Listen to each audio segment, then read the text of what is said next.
आबे हयात मुकाशफा की किताब 14वां बाब कलीसिया की फतहयाबी।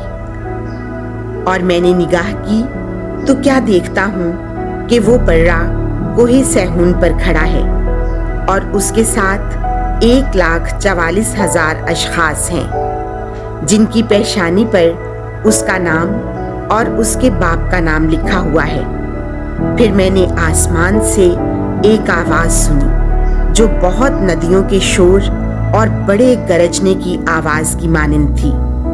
और जो आवाज मैंने सुनी वो ऐसे बरबत नवाजों की सी थी जो अपने बरबत बजा रहे हों, और वो तख्त के सामने और उन चारों जानदारों और बुजुर्गों के आगे एक नया गीत गा रहे हैं। और उन 1,44,000 के सिवा जो जमीन से खरीदे गए थे कोई उस गीत को सीख ना सका। ये वो हैं जो औरतों के साथ आलूदा ना हुए, क्योंकि कमवारे हैं। ये बर्रे के पीछे पीछे चलते हैं जहां कहीं वो जाता है, और खुदा और बर्रे के लिए पहले फल होकर आदमियों में से खरीद लिए गए हैं, और उनके मुंह में कभी झूठ ना पाया गया। वो बेऐब है। बाबुल पर फतवा। और मैंने एक फरिश्ते को अबदी इंजील लिए हुए देखा जो आसमान के बीचों बीच उड़ रहा था, ताकि जमीन के बाशिंदों और हर कौम और कबीले और जुबान और उम्मत को खुशखबरी सुनाए।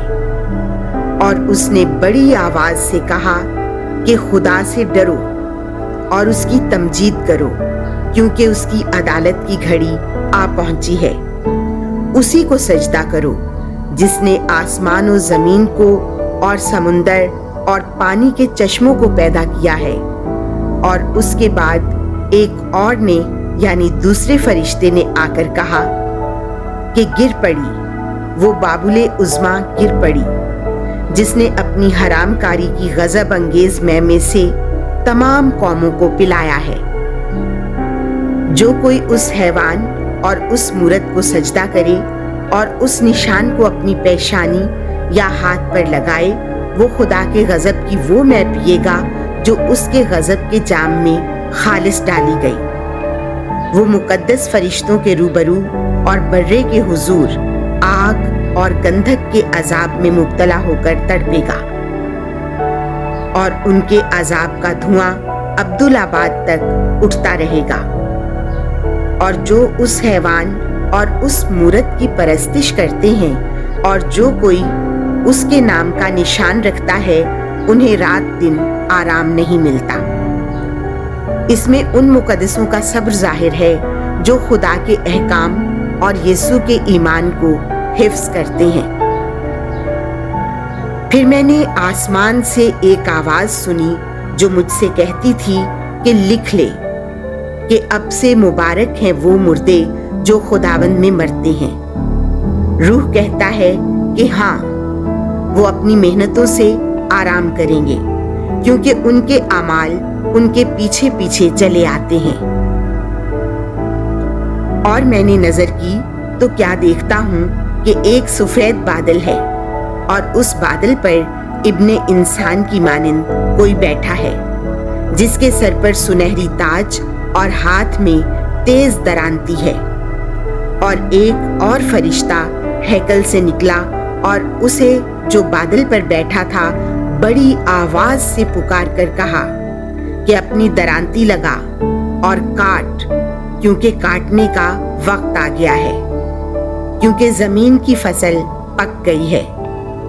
और जो बादल पर बैठा था उसने अपनी दरांती जमीन पर लगाई और जमीन की फसल काटी गई।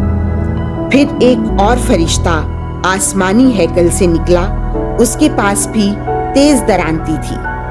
फिर एक और फरिश्ता जिसका इख्तियार आग पर था कुर्बान गाह से निकला, और उसने उसे जिसके पास तेज दरांती थी बड़ी आवाज से चिल्लाकर कहा कि अपनी तेज दरांती लगा और जमीन के ताकिस्तान के गुच्छे काट, क्योंकि उनके अंगूर पक चुके हैं। तब उस फरिश्ते ने अपनी तेज दरांती जमीन पर डाली और जमीन के ताकिस्तानों को काटा और खुदा के गजब के बड़े कोहलू में डाल दिया। और शहर के बाहर उस कोहलू में अंगूर रौंदे गए और खून कोहलू से निकलकर घोड़ों की लगामों तक चढ़ गया और 1600 गलवे तक बह निकला।